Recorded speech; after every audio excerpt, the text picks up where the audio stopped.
설날 아침 시어머니는 웃으면서 냄비를 내밀었습니다. 뚜껑을 여는 순간 코를 찌르는 쉰내가 훅 올라왔지만 그녀는 오히려 더 환하게 웃으며 말했습니다. 된장국에 비비면 몰라. 괜찮아. 며느리는 아무 말도 하지 못한 채 숟가락을 들었습니다.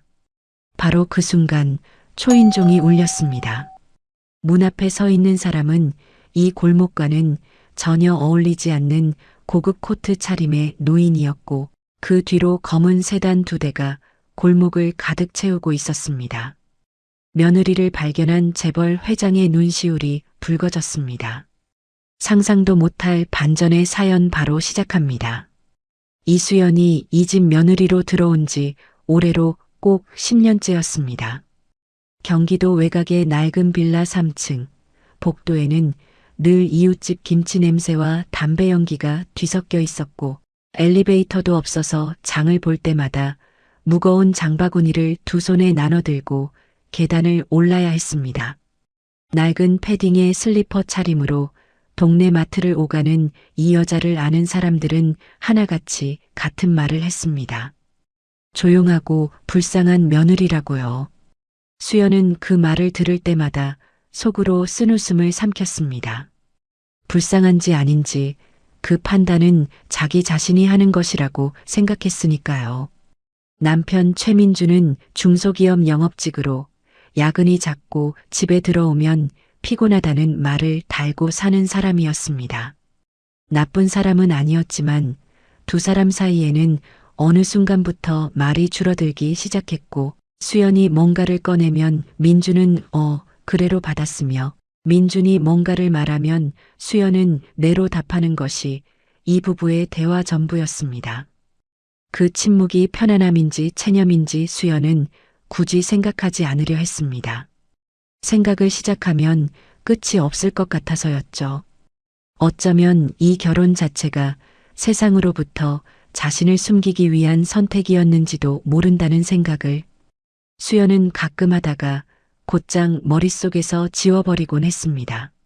시어머니 박정수는 동네 경로당 회장이었습니다. 목소리가 크고 정보가 빠른 사람으로 통했고 명절마다 금반지를 손가락마다 끼고 나오는 여자였습니다.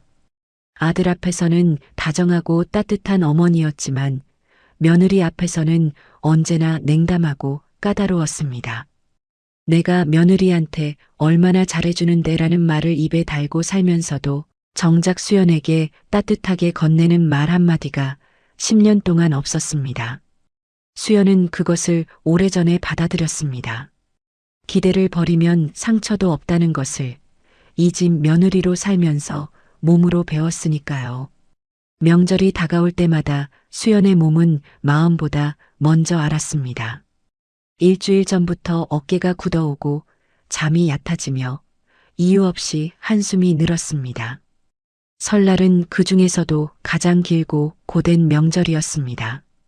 시어머니와 시누이 최민지, 시누이 남편, 거기에 남편, 친척 몇 명까지 이 집에 모이면 음식 준비는 온전히 수연의 몫이 됐습니다. 서울에서 내려오는 시누이 최민지는 올 때마다 좋은 코트에 좋은 가방을 들고 왔는데 부엌길 앞에서는 귀신같이 자리를 피했습니다.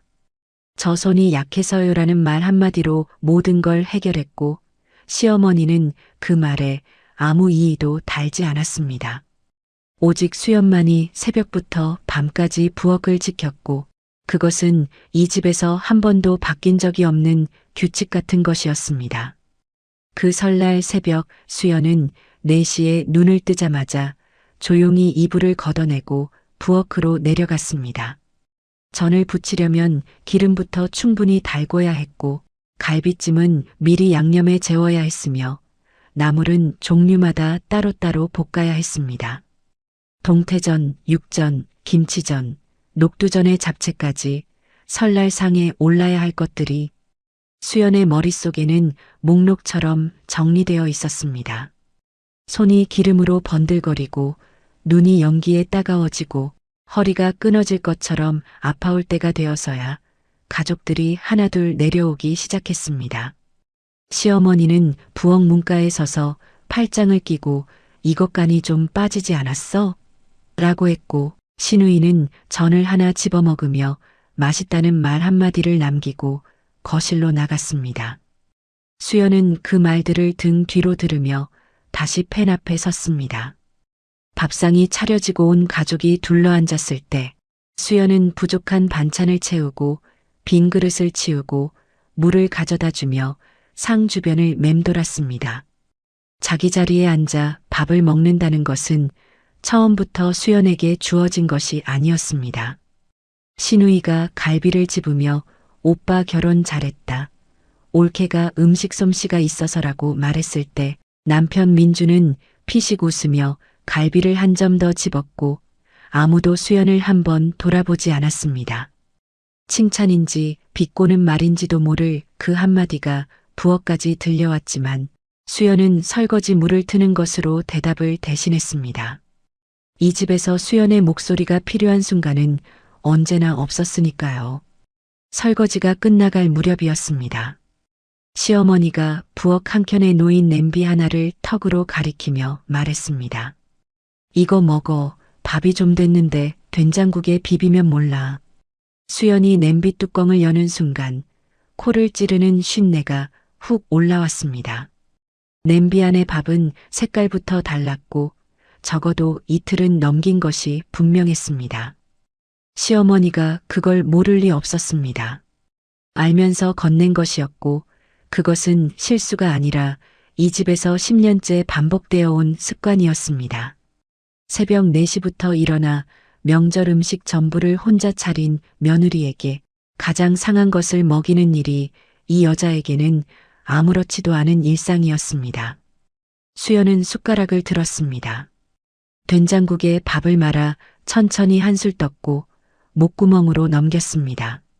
뭔가 걸리는 것 같았지만 그것이 상한 밥 때문인지 아니면 이 집에서 10년째 이렇게 살아온 자신 때문인지 수연은 끝내 구분하지 못했습니다. 거실에서는 TV 소리와 웃음소리가 섞여 들려왔고 아무도 부엌을 들여다보지 않았습니다. 수연은 혼자 그 밥을 다 먹었고 냄비를 씻었으며 행주로 손을 닦았습니다. 그날 이 집에서 가장 좋은 음식을 만들고 가장 나쁜 것을 먹은 사람은 수연이었습니다. 그리고 그건 그날 하루 만의 일이 아니었습니다. 그런데 수연이 그날 아직 몰랐던 것이 하나 있었습니다. 이 집에서 보내는 설날이 자신에게 이런 방식으로는 마지막이 될 거라는 사실을요. 연휴가 채 끝나기도 전에 이 골목에는 아무도 예상하지 못했던 손님이 찾아오고 있었으니까요.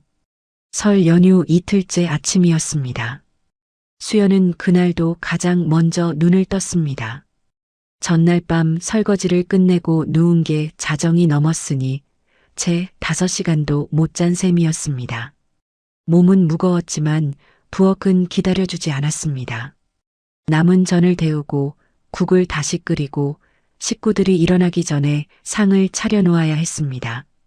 수연은 세수도 제대로 하지 못한 채 앞치마를 두르고 부엌에 섰습니다. 창밖으로 아직 어스름한 하늘이 보였고 골목에는 아무도 없었습니다. 이 시간만큼은 세상에서 자신만 깨어있는 것 같은 느낌이 들었고 수연은 그 고요함이 싫지 않았습니다. 어쩌면 그 새벽 몇 시간이 이 집에서 수연에게 허락된 유일한 혼자만의 시간이었으니까요.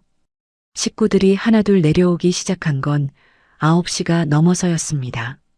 시누이 최민지는 머리를 단정하게 빗고 립스틱까지 바른 채로 내려왔는데 그 모습이 어딘가 명절 손님처럼 보였습니다.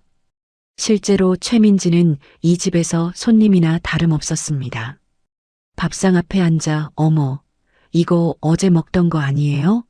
라고 했고 시어머니는 그래도 맛은 여전하지라며 웃었습니다. 수연이 새벽부터 다시 데우고 손질한 음식이었지만 그 수고는 어디서도 언급되지 않았습니다. 남편 민주는 핸드폰을 들여다보며 밥을 먹었고 시누이 남편은 말없이 국을 들이켰습니다. 이 밥상에서 수연의 자리는 오늘도 없었습니다. 설거지를 마치고 잠시 안방에 들어가 허리를 펴고 누웠을 때였습니다. 거실에서 시어머니 목소리가 들려왔습니다. 시누이와 뭔가를 소곤소곤 이야기하는 소리였는데 수연의 귀에 자기 이름이 걸렸습니다. 저애 원래 어디 출신인지 알아? 고향도 없고 친척도 없고 부모도 없다잖아. 민준이가 왜 저런 애를 데려왔는지. 시누이가 낮게 웃으며 그러니까요. 오빠가 좀 아까운데라고 받았습니다. 수연은 천장을 바라본 채 눈을 감았습니다. 뭔가가 치밀어 오르는 것 같았지만 그것을 삼키는 데는 이미 익숙해져 있었습니다. 시어머니가 저 말을 한 게 처음이 아니었으니까요. 수연에게 친정이 없다는 것은 이 집에서 가장 자주 쓰이는 무기 중 하나였습니다. 수연에게는 실제로 연락하는 가족이 없었습니다. 명절마다 친정에 간다는 말을 한 번도 한 적이 없었고 수연 앞으로 오는 택배도 안부 전화도 없었습니다. 동네 사람들도 심지어 남편 민준도 수연의 과거에 대해 아는 것이 거의 없었습니다. 결혼 전 직업을 물으면 그냥 사무직이었어요 라고 했고 고향을 물으면 서울이요라고 짧게 답하고 화제를 돌렸습니다. 민주는 처음엔 궁금해하다가 수연이 말하기 싫어한다는 걸 알고부터는 더 묻지 않았습니다. 그게 배려인지 무관심인지는 수연도 알 수 없었지만 어쨌든 그 침묵 덕분에 10년이 유지됐습니다. 수연은 이 집에서 과거 없는 사람으로 살았고 그것이 수연에게는 의도한 삶이었습니다. 오후가 되자 시어머니는 경로당 친구들에게 전화를 돌리기 시작했습니다. 우리 아들 며느리가 음식을 참 잘해. 전이 얼마나 바삭한지 몰라.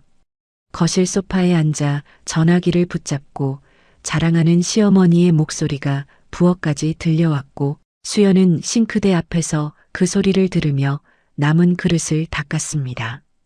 전화기 너머로는 칭찬받는 며느리였고 부엌 안에서는 쉰밥을 먹는 며느리였습니다. 이 두 개의 수연이 같은 집안에 존재하고 있었습니다. 수연은 행주를 짜며 입술을 꾹 다물었습니다.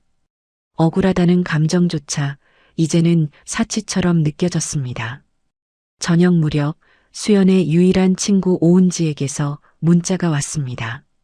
동네 미용실을 운영하는 오은지는 명절마다 수연에게 똑같은 문자를 보냈습니다. 밥은 먹었어? 너 괜찮아? 수연은 잠깐 핸드폰을 들여다보다가 응, 괜찮아라고 답했습니다. 괜찮지 않다는 걸 오은지도 알고 수연도 알았습니다. 그래도 두 사람은 늘 그 문자 하나로 명절을 버텼습니다. 오은지는 수연의 과거를 절반쯤 알고 있는 유일한 사람이었습니다. 수연이 결혼 전에 살던 동네가 어딘지, 성씨가 왜 두 개인지, 그리고 수연이 왜 이 남자와 이 동네에서 이렇게 사는지를 오은지는 한 번도 끝까지 물어본 적이 없었습니다. 물어보면 수연이 대답하지 않는다는 걸 알기 때문이었습니다. 밤이 되자 시누이 가족이 서울로 올라갈 채비를 했습니다. 시누이는 현관에서 코트를 입으며 어머니, 저희 갈게요. 옳게 수고했어요 라고 했는데 그 말이 어찌나 가볍게 들리던지 수연은 대답조차 제대로 나오지 않았습니다. 시어머니는 시누이 손에 과일 박스와 고기 2근을 들려보냈습니다. 명절마다 반복되는 광경이었습니다. 음식을 만든 건 수연이었고 챙겨보내는 건 시어머니였으며 받아가는 건 시누이였습니다. 수연은 현관 옆에 서서 그 장면을 바라보다가 조용히 부엌으로 들어갔습니다. 설 연휴 마지막 날 밤 남편 민준이 처음으로 수연에게 말을 걸었습니다. 고생했어. 세 글자였습니다. 수연은 잠시 멈칫했다가 네라고 답했습니다. 민준은 그 말을 끝으로 핸드폰을 들고 안방으로 들어갔고 수연은 남은 설거지를 마저 했습니다. 고생했다는 그 한마디가 위로인지 아니면 그냥 습관처럼 나온 말인지 수연은 생각하지 않으려 했습니다. 생각하면 더 허전해질 것 같아서였습니다. 싱크대 앞에 서서 마지막 냄비를 씻으며 수연은 자신이 이 집에서 얼마나 오래 이렇게 살 수 있을지 처음으로 진지하게 생각했습니다. 그리고 그 생각이 채 정리되기도 전에 다음날 오후 이 골목에서 아무도 예상하지 못한 일이 벌어지게 됩니다. 수연의 과거가 드디어 수연을 찾아오고 있었으니까요. 설 연휴 마지막 날 오후였습니다. 시어머니는 거실 소파에 앉아 TV를 보고 있었고 남편 민주는 안방에서 낮잠을 자고 있었습니다. 수연은 베란다에서 명절 내내 쓴 행주와 앞치마를 빨고 있었습니다. 비눗물이 손등을 타고 흘렀고 손가락 마디마디가 거칠게 튼 채였습니다. 설날 전부터 사흘 내내 찬물에 손을 담갔으니 그럴 수밖에 없었습니다. 수연은 행주를 꽉 짜서 건조대에 걸며 이제 연휴가 끝나면 조금은 쉴 수 있겠다고 생각했습니다. 그 생각이 채 마무리되기도 전이었습니다. 골목 아래쪽에서 낯선 엔진 소리가 들려왔습니다. 이 동네에서 듣기 힘든 묵직하고 조용한 소리였습니다. 수연은 무심코 베란다 너머로 시선을 내렸고 그 순간 눈이 멈췄습니다. 검은색 세단 2대가 좁은 골목 앞에 나란히 서고 있었습니다. 번호판도 차종도 이 동네와는 전혀 어울리지 않는 차들이었습니다. 앞차 조수석 문이 열리더니 짙은 감색 정장을 차려입은 남자가 내렸습니다. 40대 초반으로 보이는 단정한 인상이었는데 손에는 서류 봉투를 들고 있었고 빌라 입구 호수를 눈으로 훑기 시작했습니다. 수연의 심장이 한 박자 늦게 뛰었습니다. 시어머니가 먼저 눈치를 챘습니다. 창밖을 내다보던 시어머니가 슬리퍼를 끌며 현관으로 나갔고 수연은 베란다에서 그 뒷모습을 바라봤습니다. 잠시 후 시어머니 목소리가 골목까지 들려왔습니다. 여기 그런 사람 없어요. 잘못 찾아오신 거 아니에요? 그런데 비서는 물러서지 않았습니다. 또렷하고 차분한 목소리로 이름을 댔습니다. 수연의 결혼 전 이름, 주민등록상에 올라있는 그 이름을요. 시어머니가 그 자리에서 굳어버렸습니다. 수연도 굳었습니다. 베란다 난간을 잡은 손에 저도 모르게 힘이 들어갔습니다. 수연이 결혼할 때 민준에게 말한 것은 많지 않았습니다. 부모님이 일찍 돌아가셨고 형제도 없으며 의지할 친척도 없다고 했습니다. 민준은 그 말을 의심하지 않았고 시어머니도 처음엔 오히려 좋아했습니다. 친정 눈치 볼 필요 없는 며느리라고요.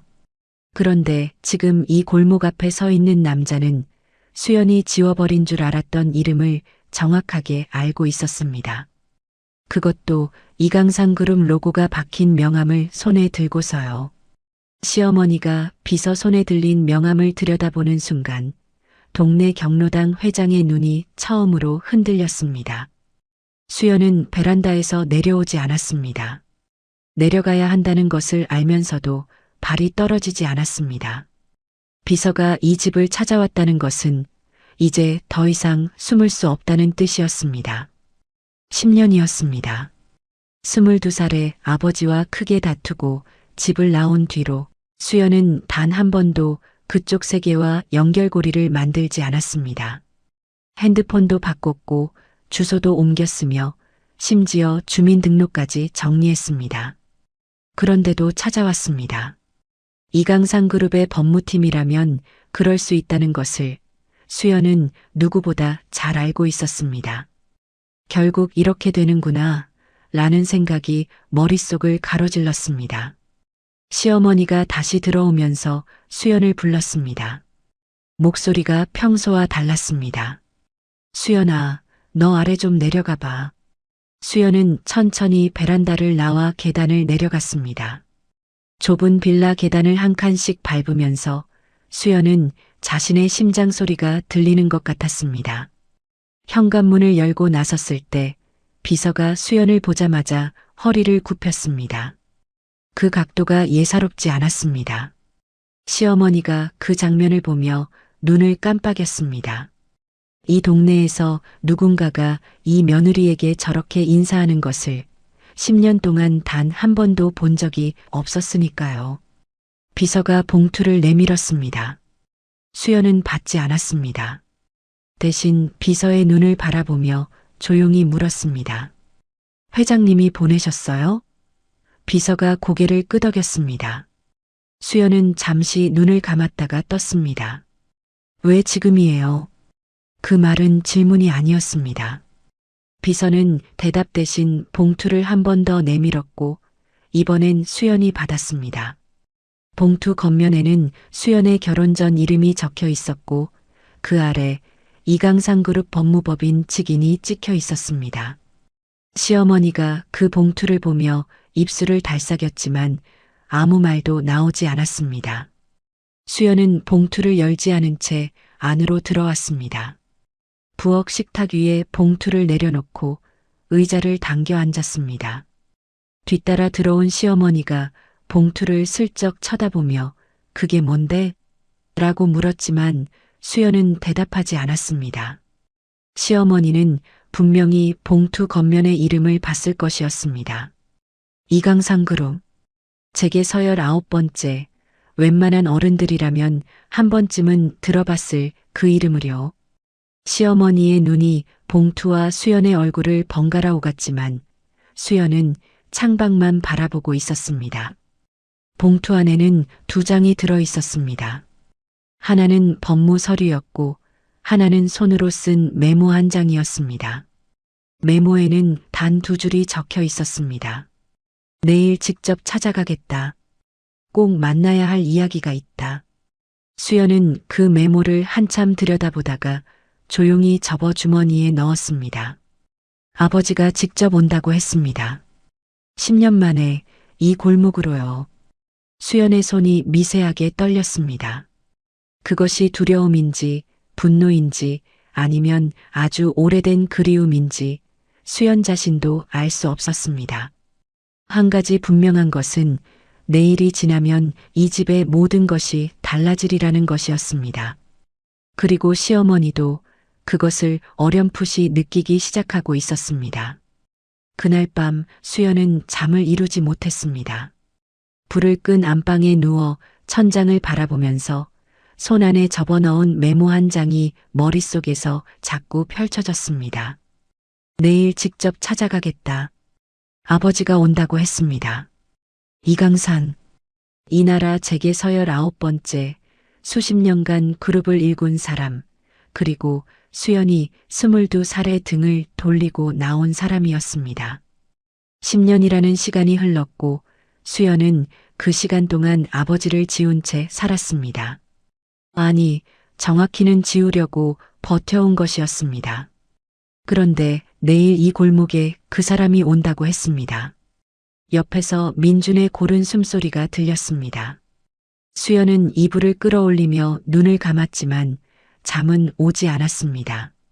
새벽 2시가 넘었을 무렵 수연은 조용히 자리에서 일어났습니다.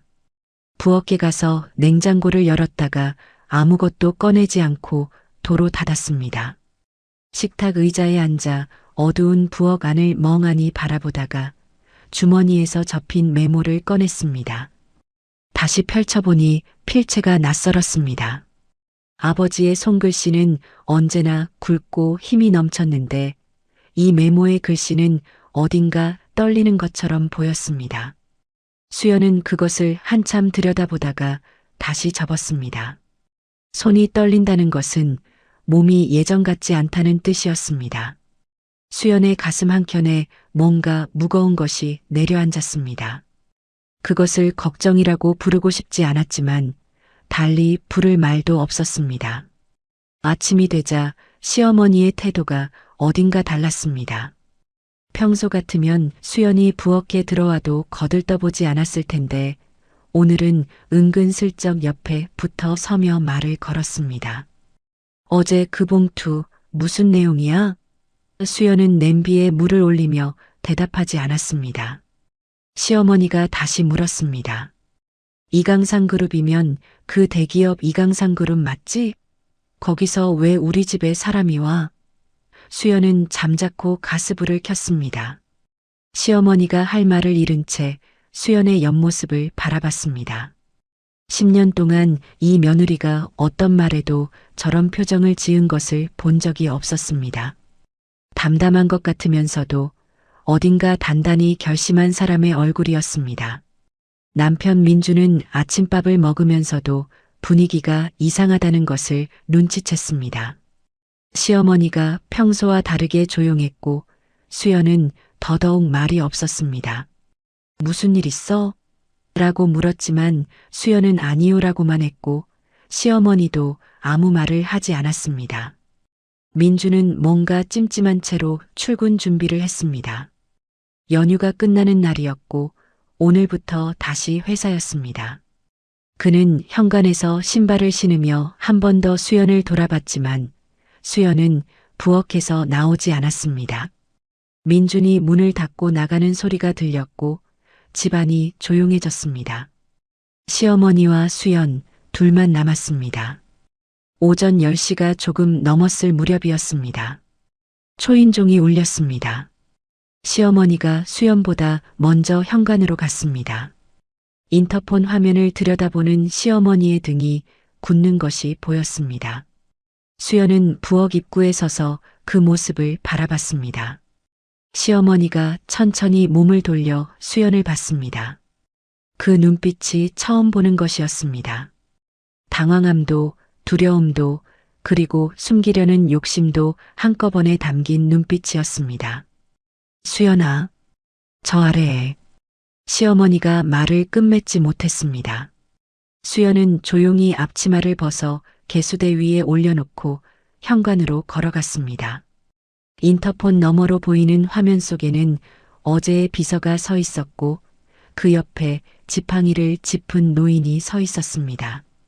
수연은 화면을 한참 바라봤습니다. 10년이 흘렀지만 알아볼 수 있었습니다. 키가 크고 등이 꼿꼿했던 사람이었는데 이제는 지팡이 없이는 서 있기 어려운 것처럼 보였습니다. 고급 코트를 입고 있었지만 그 안의 사람은 수연이 기억하는 것보다 훨씬 야위어 있었습니다. 수연의 손이 인터폰 버튼 위에서 잠시 멈췄습니다. 열어야 한다는 것을 알았습니다. 하지만 이 문을 여는 순간 10년 동안 유지해온 것들이 한꺼번에 흔들리기 시작할 거라는 것도 알았습니다. 수연은 문을 열었습니다. 계단을 내려가 빌라 현관문을 밀고 나서자 찬 바깥 공기가 얼굴을 덮쳤습니다.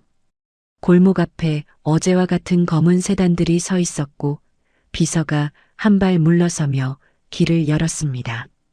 이강산이 수연을 봤습니다. 두 사람이 마주한 것은 10년 만이었습니다. 회장은 한동안 아무 말도 하지 못했습니다. 수연도 말이 없었습니다. 골목에 찬 바람이 지나가고 멀리서 아이들 노는 소리가 들렸습니다. 이강산의 눈가가 붉어지기 시작했습니다. 야윈 손이 지팡이를 더 꽉 쥐었습니다.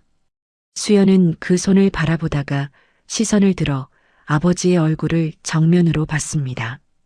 이 사람이 이렇게 늙었구나 라는 생각이 스치는 것을 막을 수가 없었습니다. 이강산이 겨우 입을 열었습니다. 수연아.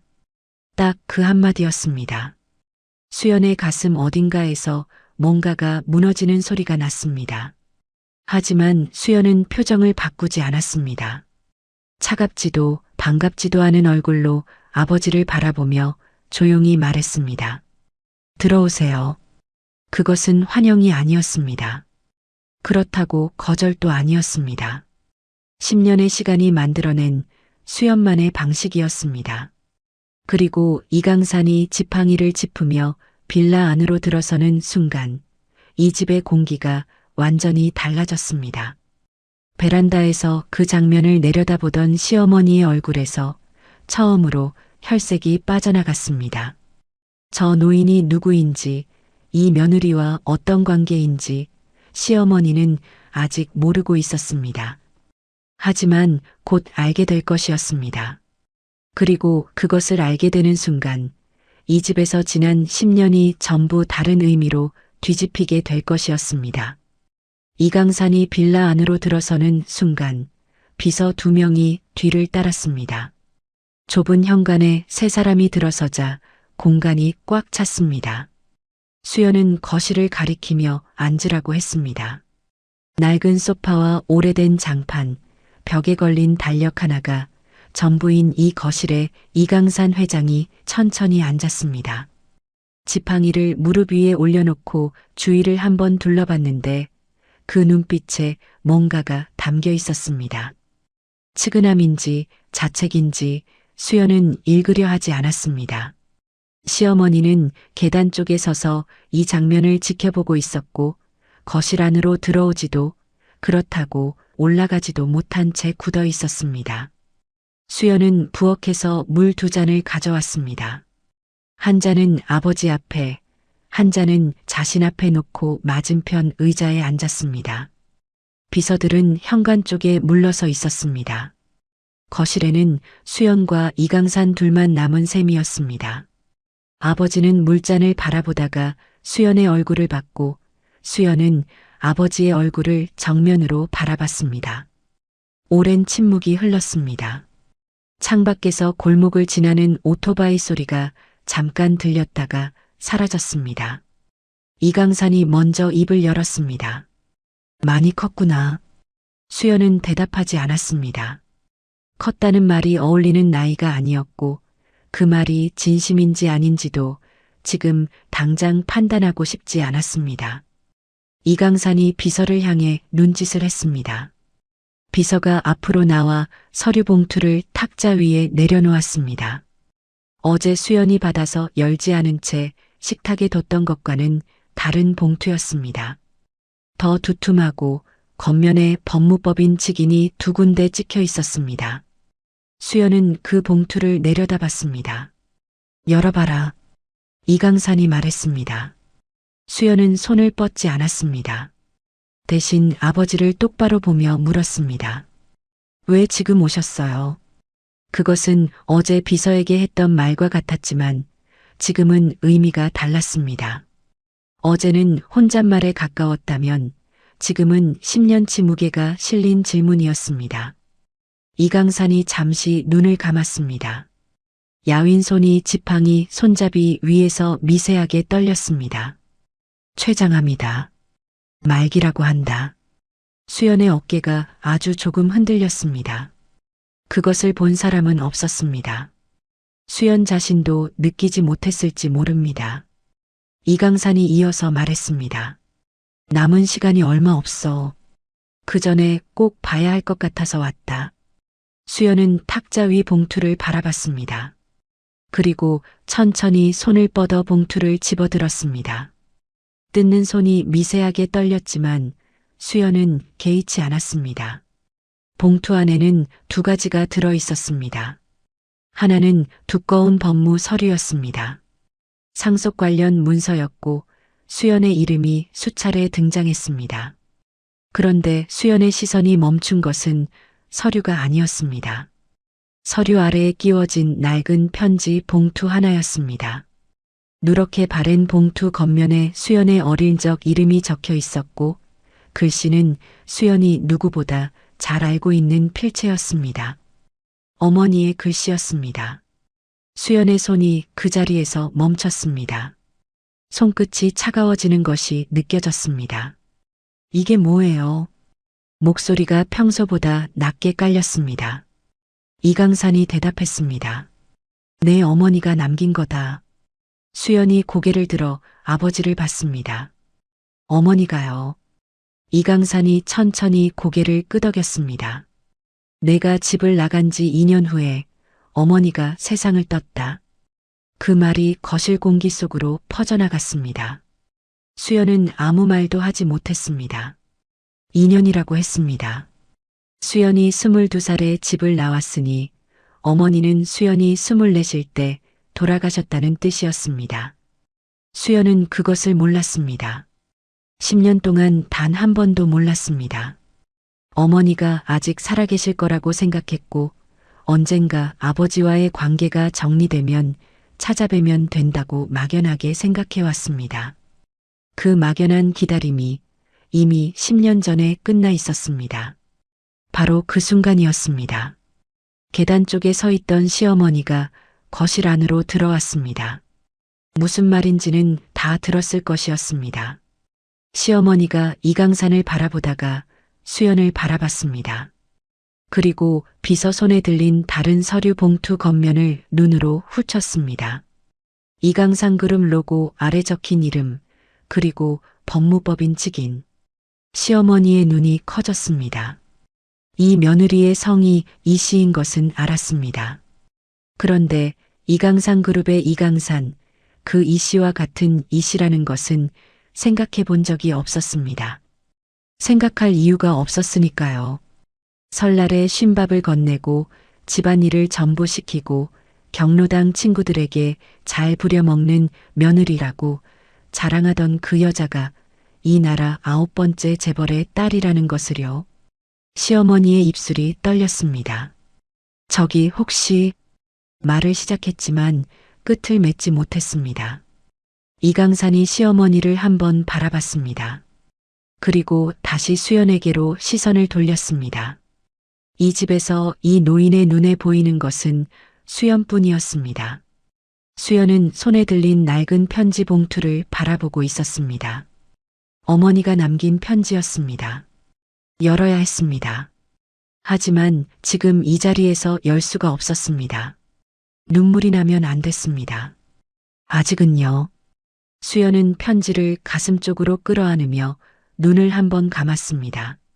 어머니, 그 이름을 속으로 불렀을 뿐인데 10년 동안 쌓아둔 것들이 한꺼번에 목 안으로 몰려오는 것 같았습니다. 시어머니는 그 모습을 보며 비로소 입을 다물었습니다. 지금 이 방 안에서 자신이 끼어들 수 있는 자리가 없다는 것을 처음으로 느꼈습니다. 잠시 후 거실 안에 핸드폰 진동 소리가 울렸습니다. 비서의 것이었습니다. 비서가 조용히 밖으로 나갔고 이강산과 수연 사이에 다시 침묵이 내려앉았습니다. 시어머니는 거실 입구에 선 채로 어떻게 해야 할지 몰라 했습니다. 앉자니 어색하고 나가자니 더 어색한 상황이었습니다. 수연은 그런 시어머니를 의식하지 않았습니다. 손에 쥔 낡은 편지 봉투만 바라보고 있었습니다. 이강산이 천천히 말을 이었습니다. 어머니가 많이 기다렸다. 내가 언젠가 돌아올 거라고. 수연의 턱이 미세하게 굳었습니다. 돌아오길 기다렸다는 말이 지금 이 순간 위로가 아니라 칼처럼 박혔습니다. 기다렸는데 오지 않았고 기다리다가 떠났다는 뜻이었으니까요. 수연이 입을 열었습니다. 제가 연락할 수 없었던 건 아버지도 아시잖아요. 목소리는 낮고 고요했지만 그 안에 담긴 것은 고요함이 아니었습니다. 이강산이 눈을 내리깔았습니다. 안다. 내가 잘못했다. 그 한마디가 생각보다 쉽게 나왔고 그래서 오히려 수연은 대답하지 않았습니다. 10년 전 이 사람은 딸의 말을 끝까지 듣지 않았습니다. 수연이 원하는 삶을 말할 때마다 틀렸다고 했고 자신이 정해놓은 길만이 옳다고 했습니다. 그리고 정략 결혼 상대를 데려와 수연 앞에 내밀던 날 수연은 짐을 챙겨 집을 나왔습니다. 그날 이후로 아버지의 목소리를 한 번도 듣지 못했습니다. 그 10년이 지금 이 낡은 거실에서 잘못했다는 말 한마디로 건너뛰어지고 있었습니다. 바로 그때 현관문이 열렸습니다. 신우이 최민지였습니다. 서울로 올라갔던 신우이가 두고 간 물건을 챙기러 다시 내려온 것이었습니다. 현관에서 낯선 구두 여러 켤레를 보고 멈칫하더니 거실을 들여다봤습니다. 이강산과 비서들, 그리고 굳은 표정의 수연이 한눈에 들어왔습니다. 신우이의 눈이 이강산에게 고정됐습니다. 이 나라에서 얼굴 모르는 사람이 없는 사람이었습니다. 뉴스에도 나오고 경제 잡지 표지에도 실리는 그 얼굴이 지금 자기 집 거실에 앉아 있었습니다. 신우이의 입이 반쯤 벌어졌습니다. 저 이강산 회장님 아니세요? 이강산은 신우이를 한번 보고 다시 수연에게로 시선을 돌렸습니다. 대답할 생각이 없다는 것이 분명했습니다. 신우이가 수연에게 달려왔습니다. 올케, 이분이 왜 여기 계셔? 올케랑 무슨 사이야? 수연은 신우이를 바라봤습니다. 이 여자가 어제 거실에서 시어머니와 주고받던 말이 떠올랐습니다. 친척도 없고 부모도 없는 며느리라고 오빠가 아깝다고 했던 그 말이요. 수연은 짧게 대답했습니다. 아버지세요.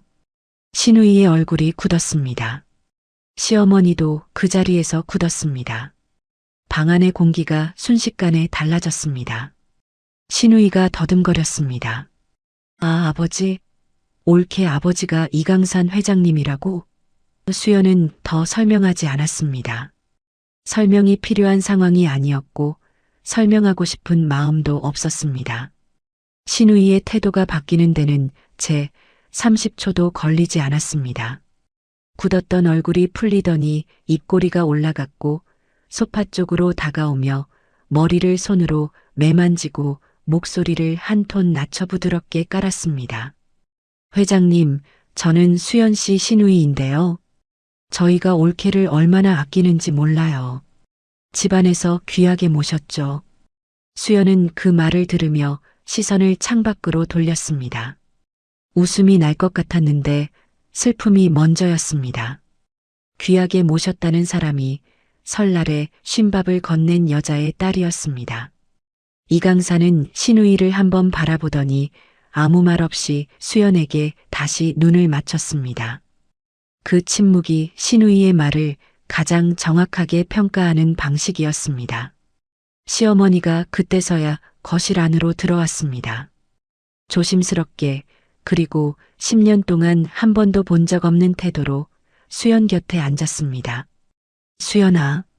목소리가 달랐습니다. 억지로 부드럽게 누른 것이 느껴지는 목소리였습니다. 내가 그동안 많이 부족했지. 며느리한테 잘 못해준 것도 있고. 수연은 시어머니를 바라봤습니다. 이 여자가 지금 무슨 말을 하는지 정확히 알고 있었습니다. 어제까지 쉰밥을 먹이던 사람이 며느리 아버지가 재벌 회장이라는 걸 알고 나서 꺼내는 말이었습니다. 반성인지 계산인지 수연은 이미 답을 알고 있었고 그래서 대답하지 않았습니다. 이강산이 다시 봉투 쪽으로 눈짓했습니다. 서류를 검토해봐라. 서두를 생각은 없다. 내 뜻대로 해.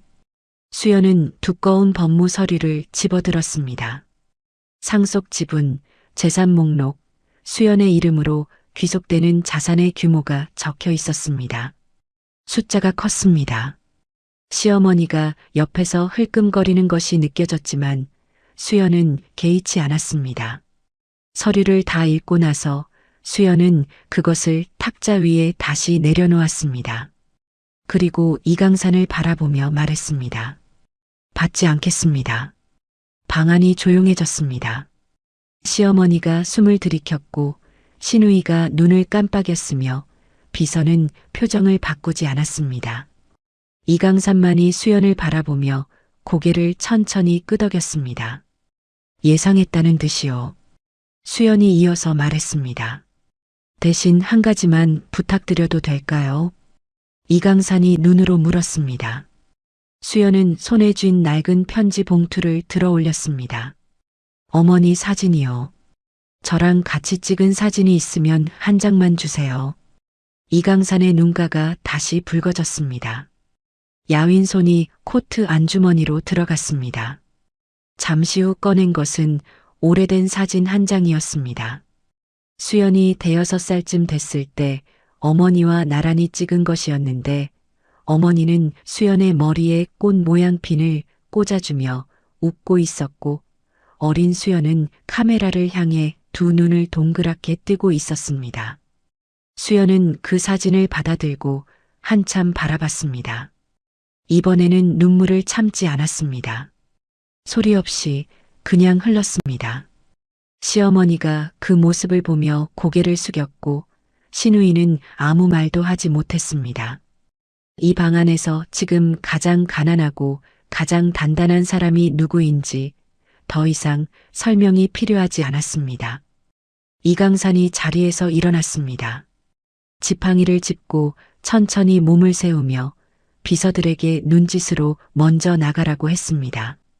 신우이도 눈치를 챘는지 슬그머니 현관 쪽으로 물러났고 시어머니는 자리를 뜨지 못한 채 소파 끄트머리에 앉아 있었습니다. 이강산이 수연을 내려다보며 말했습니다. 편지는 혼자 읽어라. 어머니가 내게만 쓴 거다. 그 말을 남기고 거실을 나섰습니다. 현관문이 닫히는 소리가 들렸고 잠시 후 골목에서 차 시동 소리가 멀어졌습니다. 거실에는 수연과 시어머니만 남았습니다. 시어머니가 일어서려는 것을 수연이 먼저 말했습니다. 어머니, 잠깐 계세요. 시어머니가 다시 앉았습니다. 수연은 손에 든 낡은 편지 봉투를 탁자 위에 내려놓고 천천히 뜯기 시작했습니다.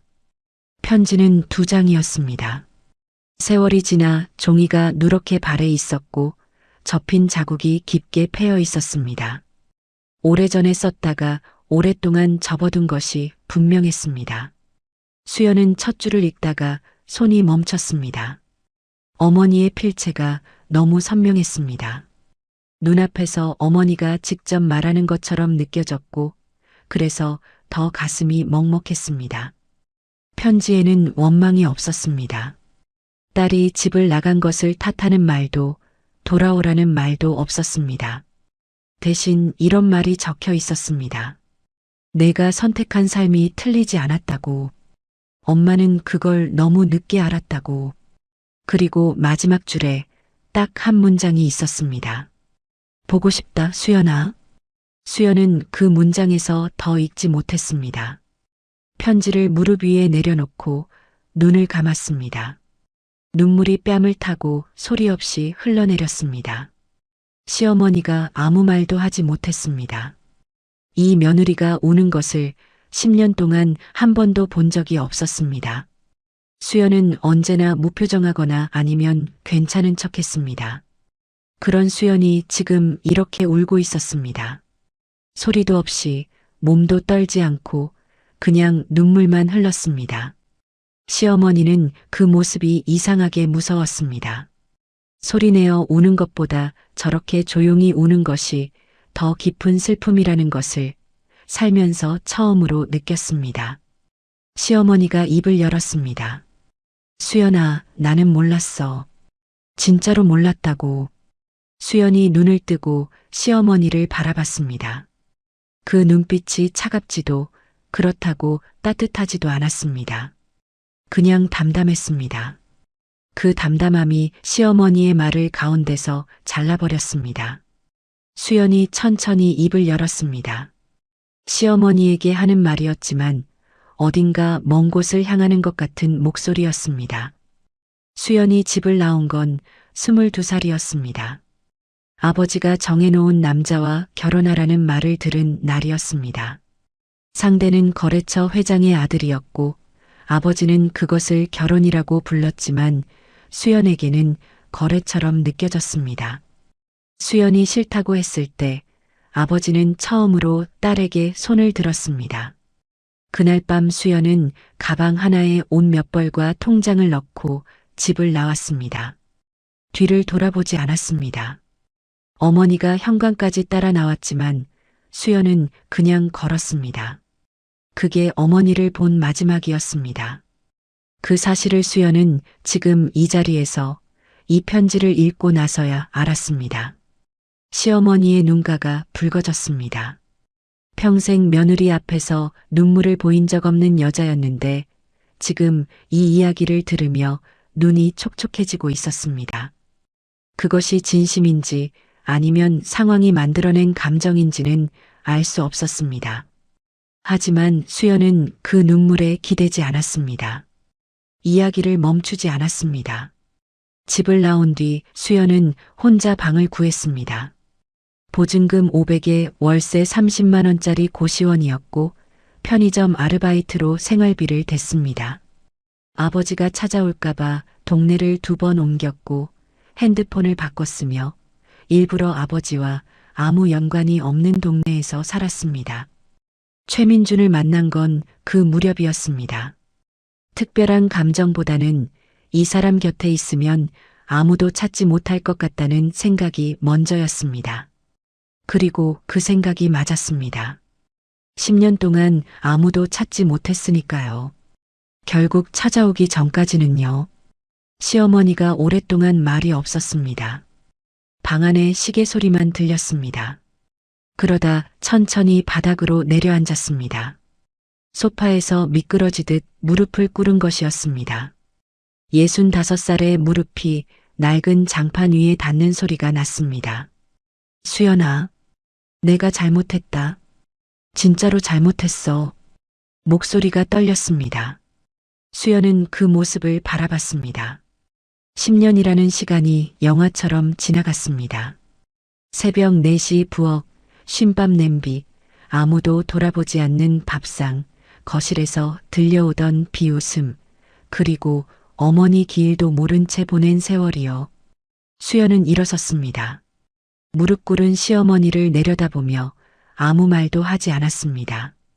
용서한다는 말도 괜찮다는 말도 나오지 않았습니다. 그 말들이 거짓말이 될 것 같아서였습니다. 수연은 편지를 다시 접어 가슴 쪽에 넣었습니다. 그리고 어머니 사진을 꺼내 한 번 더 바라봤습니다. 꽃 모양 핀을 꽂아주며 웃던 어머니의 얼굴이 지금 이 순간 수연에게 말을 거는 것 같았습니다. 잘했다고, 잘 버텼다고. 수연의 눈이 다시 흔들렸지만 이번엔 눈물이 나지 않았습니다. 이미 다 흘렸기 때문인지 아니면 마음 어딘가가 단단하게 자리를 잡았기 때문인지 알 수 없었습니다. 시어머니는 아직 바닥에 있었습니다. 수연은 그 옆을 지나 부엌으로 걸어갔습니다. 물을 한 잔 따라 마셨습니다. 찬물이 목구멍을 타고 내려갔고 수연은 빈 컵을 싱크대 위에 내려놓으며 창밖을 바라봤습니다. 골목에는 이미 아무도 없었습니다. 검은 세단도 지팡이를 짚은 노인도 사라지고 없었습니다. 수연은 그 빈 골목을 한참 바라보다가 처음으로 이 집에서 자신이 앞으로 어떻게 살아야 할지를 생각했습니다. 아직 답은 없었습니다. 하지만 한 가지는 분명했습니다. 이제 더 이상 이 집의 쉰밥을 먹는 사람으로 살지 않겠다는 것이었습니다. 그날 저녁 남편 민준이 퇴근하고 들어왔습니다. 현관문을 열자마자 집안의 공기가 다르다는 것을 느꼈습니다. 시어머니는 안방에 들어가 나오지 않았고 거실은 조용했으며 수연은 부엌 식탁에 혼자 앉아 있었습니다. 손앞에는 물 한 잔과 낡은 사진 한 장이 놓여 있었습니다. 민준이 넥타이를 풀며 물었습니다. 무슨 일 있었어? 수연이 고개를 들었습니다. 그 눈빛이 평소와 달랐습니다. 피곤하거나 무표정한 것이 아니었습니다. 뭔가를 오랫동안 생각하고 나서야 나오는 조용하지만 단단한 눈빛이었습니다. 수연이 말했습니다. 오늘 아버지가 오셨어요. 민준이 멈칫했습니다. 부모님이 일찍 돌아가셨다고 했던 그 여자의 입에서 아버지가 왔다는 말이 나왔습니다. 수연은 그날 저녁 민준에게 처음으로 자신의 이야기를 했습니다. 전부는 아니었습니다. 아버지가 누구인지, 왜 집을 나왔는지, 어머니가 언제 돌아가셨는지, 그리고 오늘 이 집에 무슨 일이 있었는지를요. 민주는 중간에 아무 말도 하지 않았습니다. 수연이 말을 멈출 때마다 기다렸고 다시 이어가면 들었습니다. 이야기가 끝났을 때 민주는 오랫동안 아무 말도 하지 못했습니다. 10년을 함께 살았는데 이 여자에 대해 자신이 아무것도 몰랐다는 사실이 새삼스럽게 무겁게 내려앉았습니다. 민준이 겨우 입을 열었습니다. 왜 말 안 했어? 수연이 대답했습니다. 물어보지 않았잖아요. 그 말이 비난이 아니라는 것을 민주는 알았습니다. 그래서 더 할 말이 없었습니다. 그날 밤 시어머니가 안방에서 나왔습니다. 수연이 설거지를 하고 있을 때였습니다. 시어머니는 부엌 입구에 서서 한참을 망설이다가 들어왔습니다. 손에 작은 봉투를 들고 있었습니다. 명절마다 시누이한테 용돈으로 챙겨주던 하얀 봉투와 같은 것이었습니다. 시어머니가 그것을 싱크대 옆에 내려놓으며 말했습니다. 이게 전부는 아닌데. 그래도 받아. 수연은 설거지를 멈추고 그 봉투를 바라봤습니다. 10년 동안 명절마다 혼자 음식을 만들고 쉰밥을 먹고 단 한 번도 용돈 봉투를 받아본 적이 없던 수연에게 시어머니가 처음으로 내민 봉투였습니다. 수연은 손을 뻗지 않았습니다. 봉투를 다시 시어머니 쪽으로 밀며 조용히 말했습니다. 괜찮습니다. 시어머니의 눈이 흔들렸습니다. 수연은 다시 설거지를 시작했습니다. 돈이 필요 없어서가 아니었습니다. 이 봉투 하나로 덮을 수 있는 것이 없었습니다. 10년이라는 시간은 봉투 하나의 무게로 정산되는 것이 아니었으니까요. 수연은 그것을 알고 있었고 시어머니도 어렴풋이는 알고 있었습니다. 그래서 시어머니는 봉투를 다시 집어들고 부엌을 나가면서 아무 말도 하지 못했습니다. 발소리가 멀어졌고 안방 문이 닫혔습니다. 수연은 혼자 남아 마지막 그릇을 헹궜습니다. 수돗물 소리만 들리는 부엌에서 수연은 처음으로 이 집을 벗어나는 일에 대해 구체적으로 생각했습니다. 무섭지 않았습니다. 오히려 오래전에 했어야 할 생각을 이제야 하는 것 같은 기분이었습니다. 사흘 후 수연은 오은지를 만났습니다. 동네 미용실 문을 열고 들어서자 오은지가 수연의 얼굴을 보고 멈췄습니다. 뭔가 달라졌다는 것을 단번에 알아챘습니다. 수연의 눈빛이 달랐습니다. 늘 뭔가를 꾹 눌러 담은 것 같았던 그 눈이 오늘은 조금 열려 있었습니다. 오은지가 물었습니다. 무슨 일 있었어? 수연이 의자에 앉으며 말했습니다. 조금 있었어. 오은지가 수연 옆에 앉았습니다. 두 사람은 한동안 말이 없었습니다. 미용실 안에는 파마약 냄새와 드라이기 소리가 가득했고 창밖으로 겨울 햇살이 비스듬히 들어오고 있었습니다. 오은지가 먼저 입을 열었습니다. 잘 됐어? 수연이 잠시 생각하다가 고개를 끄덕였습니다. 잘 됐는지는 모르겠어. 그냥 이제 알 것 같아. 오은지가 더 묻지 않았습니다. 그것으로 충분하다는 것을 알았으니까요. 그로부터 2달 후 수연은 이강산 회장을 다시 만났습니다. 병원이었습니다. 아버지가 입원해 있다는 연락을 비서에게 받은 것이었는데 수연은 한참을 망설이다가 결국 찾아갔습니다. 용서해서가 아니었습니다. 그렇다고 화해를 위해서도 아니었습니다. 그냥 가야 할 것 같았습니다. 병실 문을 열었을 때 이강산은 창가 침대에 누워 있었고 수연을 보자마자 몸을 일으키려 했습니다. 수연이 먼저 손을 들어 막았습니다. 그리고 침대 옆 의자에 앉았습니다. 두 사람은 한동안 말없이 창밖을 바라봤습니다. 병원 창밖으로 겨울나무가 보였고 앙상한 가지 사이로 하늘이 파랗게 열려 있었습니다. 이강산이 조용히 말했습니다. 와줘서 고맙다. 수연은 대답하지 않았습니다. 대신 침대 위에 놓인 아버지의 손을 아주 잠깐 손으로 덮었습니다. 그것이 수연이 할 수 있는 전부였고 그것으로 충분했습니다. 수연은 이강산 그룹의 상속을 끝내 받지 않았습니다. 법무팀이 3차례 연락을 해왔지만 수연의 대답은 바뀌지 않았습니다. 대신 수연은 그해 봄 조용히 검정고시 교재를 샀습니다. 대학을 가겠다는 것이 아니었습니다. 오래전에 하고 싶었던 것들을 이제 시작해도 늦지 않겠다는 생각이었습니다. 민중과의 관계는 이전과 같지 않았지만 그렇다고 끝난 것도 아니었습니다. 두 사람은 처음으로 제대로 된 대화를 시작했고 그것이 어디로 이어질지는 아직 알 수 없었습니다. 시어머니는 이후로 수연에게 말을 함부로 하지 않았습니다. 쉰밥 같은 것은 2번 다시 없었습니다. 그렇다고 관계가 따뜻해진 것도 아니었습니다. 다만 선을 넘지 않는 조심스러운 거리가 생겼습니다. 그것이 수연이 원하는 화해의 방식이었습니다. 수연이 어머니 사진을 액자에 넣은 것은 봄이 오고 나서였습니다. 베란다 창가 선반 위에 올려놓았습니다.